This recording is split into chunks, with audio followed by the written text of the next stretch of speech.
نحمده ونصلي ونسلم على رسوله الكريم اما بعد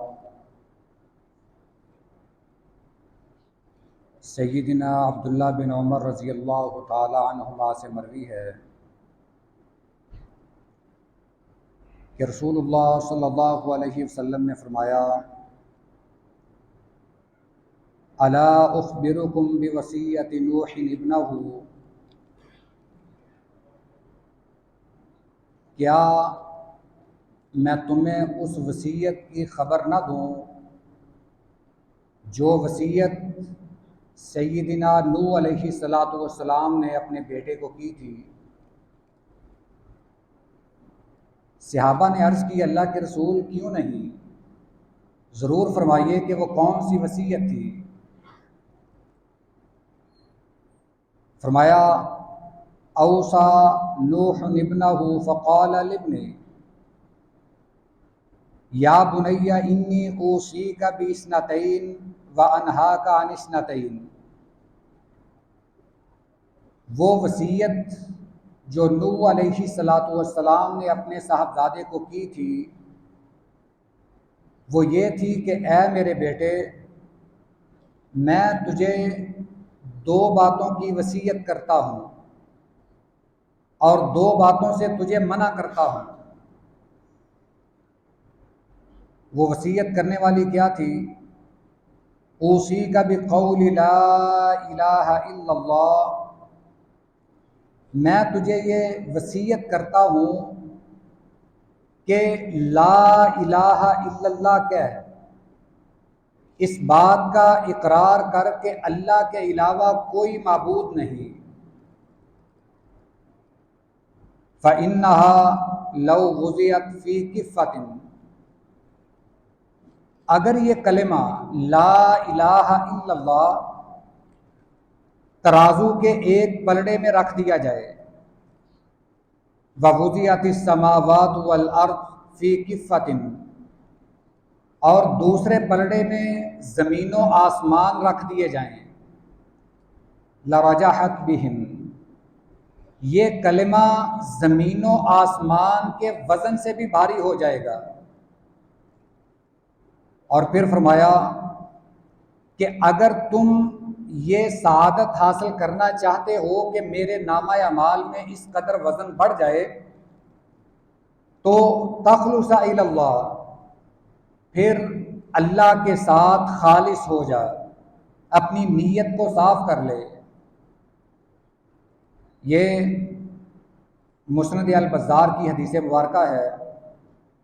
امام منذری نے اپنے موضوع سے متعلق حدیث کا صرف اتنا ٹکڑا ہی یہاں نقل کیا ہے۔ دو باتیں جن سے منع کیا گیا تھا ان کا یہاں ذکر نہیں کیا۔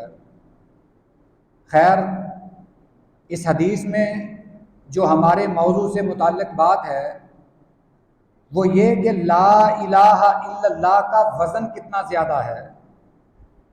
لا الہ الا اللہ 4 لفظ ہیں اور ان کا وزن کتنا زیادہ ہے کہ زمین و آسمان بھی اس کی برابری نہیں کر سکتے۔ ہو سکتا ہے کہ یہ وزن یہ مادی طور پر نہ ہو، یہ اس کا معنوی طور پر وزن ہو۔ معنوی طور پر وزن یہ ہے کہ اس کے اندر جو پوشیدہ چیز ہے اس کا وزن مراد ہے، اور اس کے اندر پوشیدہ کیا ہے؟ اللہ کا نام اس میں پوشیدہ ہے، اللہ کی قدرت اس میں پوشیدہ ہے، اس بات کا مفہوم اس میں پوشیدہ ہے کہ اللہ کے علاوہ کوئی معبود نہیں، عبادت کے لائق صرف اللہ ہے۔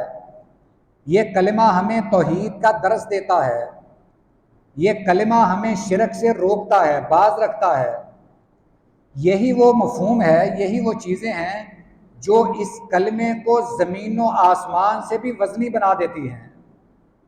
یہ نوح علیہ السلام اپنے صاحبزادے کو وصیت فرما رہے ہیں۔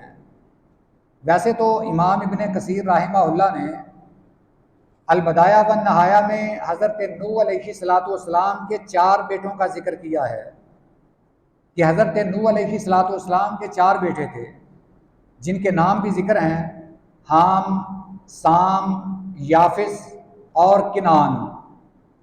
یہ 3 بیٹے جو پہلے میں نے نام لیے ہیں، یہ تو حضرت نوح علیہ السلام کے فرما بردار ہی تھے، اور چوتھا بیٹا آپ کا نافرمان تھا، یہ جو کنان تھا، جس کا قرآن کریم میں 12ویں پارے میں بھی ذکر ہے کہ جب حضرت نوح علیہ السلام نے اسے کہا کہ میرے بیٹے میرے ساتھ کشتی میں سوار ہو جاؤ، اللہ تعالیٰ صرف ان کشتی والوں کو بچائے گا، اس نے کہا کہ میں تو اس جودی پہاڑ پر چڑھ جاؤں گا، میں اپنی جان اس جودی پہاڑ پر چڑھ کر بچا لوں گا، مجھے تمہارے کشتی میں آنے کی کوئی ضرورت نہیں ہے۔ اسے کیا خبر تھی کہ یہ جو آج پانی آنے والا ہے، یہ جو سیلاب آنے والا ہے، یہ سیلاب دیکھنے میں ہوگا مگر اللہ کا عذاب ہوگا، اس سے تو کوئی بچ سکتا ہی نہیں ہے، اللہ کے عذاب سے کون بچ سکتا ہے؟ جیسے قوم عاد میں حضرت اپنے نبی کی جو بات تھی، حضرت ہود علیہ السلام نے انہیں کہا کہ اللہ کا عذاب آنے والا ہے، انہوں نے دیکھا کہ بادل کا ٹکڑا آیا ہے، ٹھنڈی ٹھنڈی ہوا چلی ہے، وہ مذاق کرنے لگے کہ یہ ہوا ہمارا کیا بگاڑ سکتی ہے، ہمارے جسم کھجوروں کے تنوں کے برابر ہیں، یہ ہلکی سی ہوا ہمارا کیا بگاڑ سکتی ہے؟ مگر شاید وہ یہ نہیں جانتے تھے کہ اللہ اپنی اس ہوا سے جو کام لے سکتا ہے وہ ان کے وہم و خیال پہ بھی نہیں ہے۔ پھر جب وہ طوفان آیا، جب آندھی آئی، پھر یہی کھجوروں جتنے جتنے تنوں مت جسم ہوا نے پٹک پٹک پر زمین پر مارے اور ان کو نیست و نابود کر دیا۔ یہ اللہ کا عذاب ہے، اس سے تو ہمیں پناہ مانگنی چاہیے۔